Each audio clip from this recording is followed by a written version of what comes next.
আসসালামু আলাইকুম। এখানে আপনারা দেখতে পাচ্ছেন এগুলো হচ্ছে যে সাগরের ছোট, ছোট চিংড়ি। আজকে আপনাদেরকে দেখাবো আমরা কিভাবে ক্যাটারিংয়ে চিংড়ি ভর্তা করে থাকি। এইজন্য চিংড়িগুলোকে ধুয়ে নিচ্ছি। তারপরে আমার মা মরিচ ভাজতেছে এখানে ভর্তার জন্য। মরিচের পরিমাণটা বেশি দিছে কারণ এখানে চিংড়িটাও বেশি ছিল।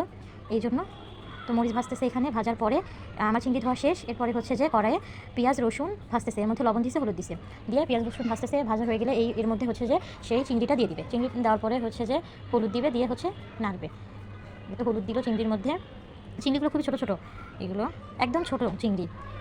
এই চিংড়ি এই তো ভাজা শেষ চিংড়ি। এরপরে হচ্ছে যে এর মধ্যে কাঁচামরিচ ভাজা দিয়ে দিল, দিয়ে দুটো একসাথে আর কি কিছুক্ষণ ভাজবে। এরপরে ভর্তা বানানোর জন্য এটা রেডি হয়ে যাবে। এই ছোটো চিংড়িগুলো বড়া খেতেও ভালো লাগে, আমরা মাঝে মাঝে বড়াও বানাই এটাকে, চিংড়ির বড়া। এরপরে হচ্ছে যে মা ভর্তাগুলো বাড়তেছে। এই তো চিংড়ির ভর্তা আমরা এইভাবেই বানাই ক্যাটারিংয়ের জন্য। আর আপনাদের ভালো লাগলে একটা লাইক দিন।